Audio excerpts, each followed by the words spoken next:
Hi there. In a world where nothing is certain, that means anything is possible, right? If you want to fulfill your dreams and desires, you are in the right place. You absolutely can have a life of happiness. Everyone deserves an abundance of love, laughter, success, health, and wealth. I'm Tara Chadzakis, and you're listening to the Happy, Inspired, Motivated podcast. The show that brings you meditation, mindset, and motivation. So start by giving yourself permission to be awesome. Sit back, relax, and enjoy the show.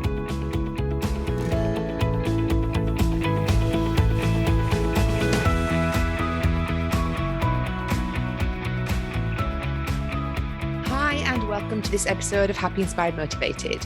I recently read the book Outwitting the Devil by Napoleon Hill, and it's not a book that I'd even actually heard of before. I mean, I know his most famous one, Think and Grow Rich, but this was recommended to me and I ordered it straight away, and I actually demolished the whole book in like 2 days, which is something I haven't done for a long time. But it's just one of those books that, when you're reading something and it really resonates with you and you just can't put it down. So this was one of those books for me, and I wanted to give the top 10 things that I took away from that book. These are ideas that I'm hoping will help you whatever stage you're at in your life, and also give you some inspiration and motivation to keep going and never give up. So the first thing is, when I was reading about his life and what led him to writing this book, which is the beginning of the book, basically it came to me that, it sometimes takes complete failure for you to get the message of what you need to do. And Napoleon Hill was completely down in his luck. He was totally broke. He was staying with relatives. And by going to a place where he had determined that he wasn't going to let this get the better of him, that he was going to persevere and find a way out of the situation that he was in. By doing that, he managed to tap into his inner self and get the guidance that he needed to move forward. And, this guidance came as like instructions on what to do next, do this, do that. It was quite literal, telling him what to do. And he followed those instructions, which eventually led him to getting his books published and becoming the renowned author that we know today. Now, we don't always get clear instruction like that. We might, in those kind of situations, get kind of downloads and ideas, and we can either dismiss them or we can move on those and take those actions forward. And reading his story was a great inspiration to remember that even if you are failing, even if everything seems to be stacked against you, listen to your inner guidance, listen to yourself, ask the right questions, and you'll find the answer. So that was point one. Point two. So Napoleon Hill has an interview with the devil. So he's asking the devil questions, and the devil's reluctantly giving answers. He even says whether you believe that this is the actual devil speaking or whether it's something that came through him in his head, that's not really the point of the whole story. Either way, is the information and the insights that you get are really powerful. So this is a quote from the devil. I cause people to allow me to do their thinking for them because they are too lazy and too indifferent to think for themselves. Now, if you think about society today, we tend to go follow the crowds. We do the same as everybody else. We're sheep. We follow people and we do what everybody else in society is doing. That makes us really lazy in our thinking. We don't think for ourselves. We don't choose to analyze things and look at facts before we make up our minds. We just go with what is the general consensus, what we're told, and that makes us lazy in our thinking, and it makes us indifferent as well. We don't bother to think for ourselves. And that's one way that the devil, in quotation marks, is controlling us, because unless we're thinking for ourselves and we're choosing what we know, feel, believe to be right for us and our situation, then we're taking on board other people's opinions and ideas and beliefs, and those don't work for everyone. The lady that actually annotated this book was Sharon Letcher, and she has some points throughout the book that help you to reflect on what Napoleon's been saying in certain parts. And one of the questions she has here is, can you think of examples in your own life when laziness and indifference led you off your path to success? When an opportunity slipped through your fingers because you were too slow to seize it in time? something to think about. One of the next points is the devil's description of a drifter. Now, in the book, he talks about drifters and non-drifters. And drifters are the people that we've just talked about in point 2, those who are too lazy to think for themselves, who just go along, follow the crowds, and don't put their ideas and their destination, their goals and dreams first, but rather they just follow the rest of them.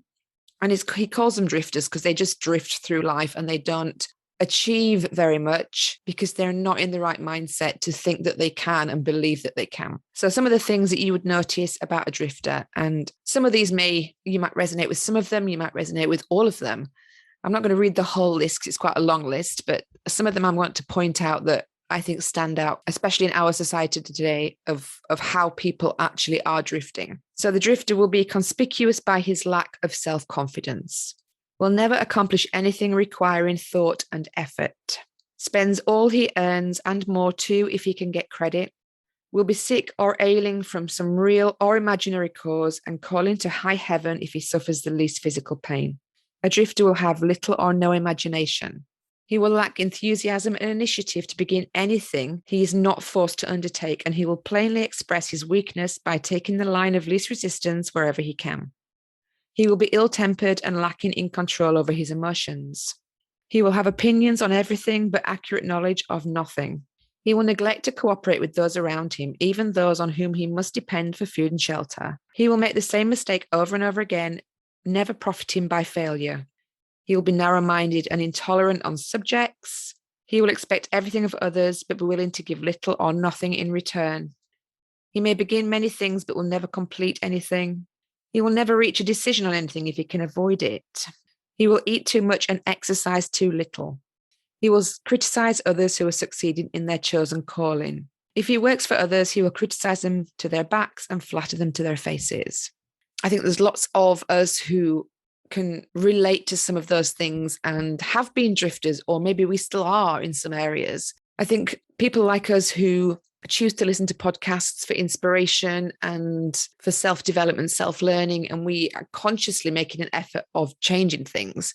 Some of those traits that I've just mentioned could be things that we exhibited in the past, we're still exhibiting or working through, and there's some of them we may not have even thought about. So I thought they were really important points to bring up about that. Generally summarizes the whole of society, the majority of society. And drifting through life is no way to get what you want in your future, and no way to tap into your full potential and realize your true self just by going with the flow. So of course I couldn't talk about a drifter's characteristics without looking at the non-drifter characteristics as well. So the non-drifter is the person that we aim to be, the person who, even if they fail, they find success from that failure, or they come out the other side even more determined, as Napoleon Hill did. So again, some of these, you may resonate with some of these, or all of these, or none of these. I'm not going to read the whole list. Again, it's quite extensive. If you want to read it all, get the book. It's fantastic. Definitely recommend it. So his definition, the devil's definition of a non-drifter, is someone who has a major goal in life toward which he is always working, and many minor goals, all of which lead towards his central scheme. His tone of voice and the sparkle in his eyes, quickness in his decisions, make him a person who knows what he wants and is determined to get it, no matter how long it may take or what price he must pay. If you ask him a question, he gives you direct answers and never falls back on being evasive or resorting to subterfuge. He extends many favors to others, but accepts favors sparingly in return, or not at all. If he doesn't know the answer, he will say so frankly. He has a good memory and never offers an alibi for his shortcomings. He never blames others for his mistakes, no matter if they deserve the blame. He's an inspiration to all who come into contact with his mind. And a major distinguishing feature of the non-drifter is that he has a mind of his own and uses it for all purposes. How much of your mind do you use for yourself, or how much information do you just take from others and run with it? Point number 5 of the 10 things that I learned from Outwitting the Devil. Again, this is a quote from the devil in the book. It says, "The time they, people, spend in fearing something would, if reversed, give them all they want in the material world and save them from me after death." Basically, Napoleon Hill is saying in there that we spend so much of our time fearing things, fearing criticism, fearing ridicule, fearing ill health, fearing lack of love, fearing finances, fearing all the things that we spend or waste a lot of time worrying about. And instead of using those fears to push us forward and find solutions to get past those, to get over those, and use our minds constructively, we waste all our time on the fear. But if we use that time instead to work on our dreams and our goals, which are definite in place, and we have plans to work towards them, if we did that, we would have all the riches and abundance and love, joy, and happiness in the world that we could ever ask for. Point number 6, talking about your dominating thoughts. Now, if you listen to my podcast, you'll know that I go on about the law of attraction quite a lot and how your thoughts become things. So the more you think about something, the more you attract that into your life. And this amazing book that was written in 1938 talks about exactly the same thing. So one of the questions that Napoleon asked the devil was, which is more important, one's thoughts or one's deeds? And the answer from the devil was, all deeds follow thoughts. There can be no deeds without their first having been patterned in thought. Moreover, all thoughts have a tendency to clothe themselves in the physical counterpart. One's dominating thoughts, that is, the thoughts one mixes with the emotions, desire, hope, faith, fear, hate, greed, enthusiasm, not only have a tendency to clothe themselves in the physical equivalent, but they are bound to do so. So as we've worked on before through this podcast, your thoughts become things, and it's not just the actual thought, it's when it's amplified by your emotions, by your desires, by your wants. And it's also amplified by your fears. So if it's a negative thought that you're having and you're having the strong emotion of fear, that's going to amplify that level of thought, that vibrational energy of thought. So the same obviously goes for what we do want in life. If we're passionate about it and we really want it, and we have the desire and the faith, the belief that we can achieve it, that again amplifies that good vibrational energy thought. And as it said, it's the actual law of the universe that this dominant thought combined with the emotions has to materialize in your world.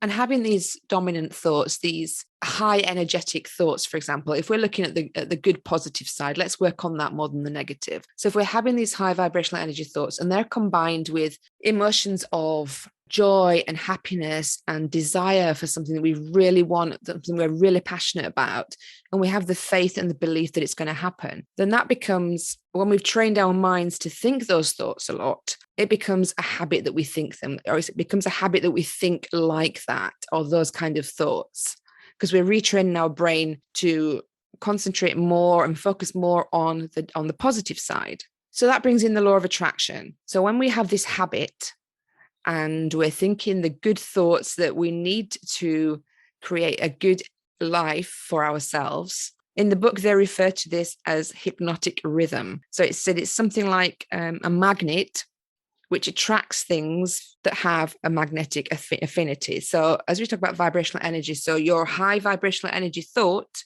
using the law of attraction, magnetizes towards you other situations, people, and experiences and thoughts that are of the same high vibrational energetic frequency. And the devil in the book says, so that is why the poverty-stricken herd themselves into the same communities. It explains that old saying, misery loves company, which is so true. It also explains why people who begin to succeed in any undertaking find that success multiplies with less effort as time goes on. And you can see that in people, on the negative side, people who always have things happen to them that are unwanted experiences because they're dwelling on those and they're attracting more of them, and they come into their lives much quicker. And the same goes for success. You can see people who I've heard it say that, your first million is the hardest to earn. Once you create that, for example, the other millions come quicker and faster and easier. And it's also the fact that you know how to do these things, but it's also the fact that you're in a different energetic vibration. You have different thoughts. Once you believe that 1 million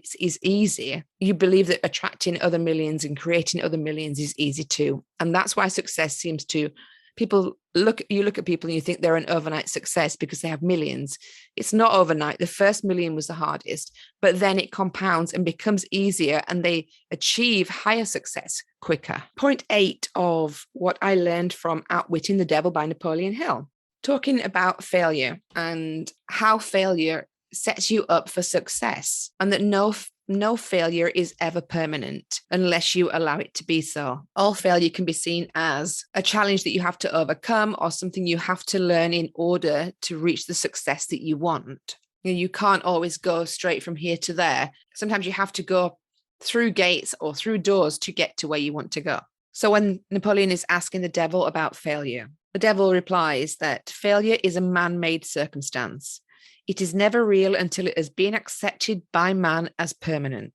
Stating it another way, failure is a state of mind. Therefore, it is something an individual can control until he neglects to exercise his privilege. Nature does not force people to fail, but nature does impose her laws of hypnotic rhythm upon all minds, and through this law gives permanency to the thoughts which dominate those minds. So that's basically saying that failure does not exist. Failure is not real unless you believe that it's permanent, that you believe there's no coming back from it, and you believe that it's time to give up and quit. He also says that failure is the dead end of the habit path that one's been following. And when you get there, this failure forces you to leave that path and take up another one, creating a different rhythm. Failure also gives an individual the opportunity to test himself, where he may learn how much willpower he possesses. It forces people to learn many truths that they would never discover if they hadn't failed. It leads individuals to an understanding of the power of self-discipline. And looking at the lives of people who have achieved outstanding success, it's obvious to see that their success is usually an exact ratio to the experiences of the defeat that they've had before succeeding. So embrace your personal challenges or the things that you may be calling failures. Remember that they're not permanent, only when you say they are and you add permanency to them in your mind. Now, keeping on your thoughts and how they are organized in your minds. As I said, the more you exercise your right to positive thought and positive thought vibration and energy, the more those thoughts become a habit, the easier it is for you to call upon those thoughts or similar thoughts that will keep your life moving forward towards your success. And I thought that this example or this explanation of how the brain stores things and uses things was really helpful. So I wanted to share this with you. This is point 9 of things that I learned from the book Outwitting the Devil by Napoleon Hill. So it's talking about the devil is talking about the thoughts in your mind and how they form a network of different connections within the brain. So when you think of something and it's got a connection to an emotion, for example, as soon as you think that thought, the body automatically releases that emotion. And those emotions are tied to other thoughts. So if you have a happy thought and it's released to a happy feeling, and when you get a happy feeling, then other happy thoughts are activated because they're all connected together. So it says here that when you have a definite thought of something, it's classified and stored away in a group of brain cells known as the memory. And all the thoughts of a similar nature are stored together so that bringing forth one of them leads to easy contact with all its associates. The system, which I thought was really good, is very similar to a filing cabinet system. So thoughts or impressions that you mix with strong emotion become dominating factors in the brain and become dominating thoughts. So they're always near the surface. So if you imagine these thoughts in a filing cabinet, they'd be in the top filing cabinet. They'd be at the front of the filing cabinet that you can get easy access to. And the things that you don't think very often, or the emotions that you don't have very often, start to go down in the drawers of the filing cabinet towards the back. So because they're near the surface, they can start to spring into action voluntarily. He then goes on to talk about the power of accessing other people's thoughts. And that's not to do with telepathy or anything to do with brain reading. It's more to do with what we call nowadays masterminds. So people who have the same kind of thoughts and the same kind of goals working together and bringing their brain power together to create a greater outcome for all of them. Point number 10. The question was, what takes place in the physical brain while one is forming thought habits? The answer was, desires are organized impulses of energy called thoughts. Desires that are mixed with emotional feeling magnetize the brain cells in which they are stored and prepare those cells to be taken over and directed by the law of hypnotic rhythm or the law of attraction. When any thought appears in the brain or is created there, and it's mixed with keen emotional feeling of desire, the law of hypnotic rhythm begins at once to translate it into its physical counterpart. Dominating thoughts which are acted upon first by the law of hypnotic rhythm are those which are mixed by the strongest desires and the most intense feelings. Thought habits are established by the repetition of the same thoughts. So the key thing to take away from that is we don't want to be drifters. We don't want to be lazy in our thought patterns and allow other people to supplant them in our brain and for us to just take them on board without actually analyzing. We have to often go through failure to get to the point where we wake up and see that we need to do something with our lives. So for some people, like the people I've interviewed, sometimes it's been ill health that's caused this.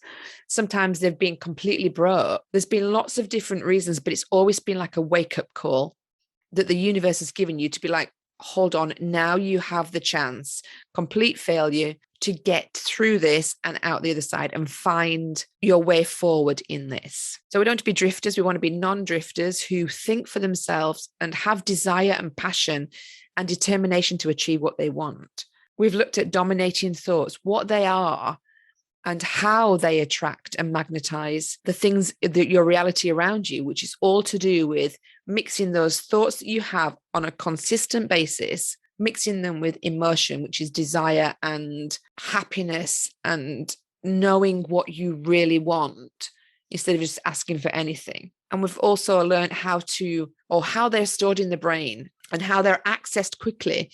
The thoughts that you have a lot of are accessed much quicker than the thoughts that you don't have very often. So it's a matter of getting into the positive thought vibration more often, thinking good thoughts, thinking about what you really want and setting it in motion and setting that plan out there. Just something to leave you with is, Napoleon Hill in this book talks about self-mastery. So being conscientious and taking control of your thoughts and your actions and not just drifting and going with the flow. And when he talks about failure, there's one thing that I think really resonated with me as I talked about, some people have to fail, or most people have to fail in order to start their journey to success. And he says that every failure brings with it the seed of an equivalent success. If you're going through failure right now, or if you're going through times that are really dark or hard for you, or you're struggling and you can't see a way out, stop and try to take a step back, have a look at what seed is there for you to germinate for your success. There has to be something in there. You can't have bad without good. You can't have dark without light. You can't have failure without success. There has to be a balance of them both. So if you're going through failure right now, give thanks for that. Be grateful that you're going through that and you're coming towards your success, and look for the signs that the universe is giving you, or ask the universe to show you or give you the direct download, the inspiration, the idea that's going to lead you to your success. Because if you're one of the lucky ones who's actually at that point right now, you know that your success is coming too. For some people, they're not even at the failure point yet. They're just drifting through life. So give thanks for the obstacles and the challenges that you're facing. Remember that your failure is only a failure if you allow it to be and you make it permanent in your mind.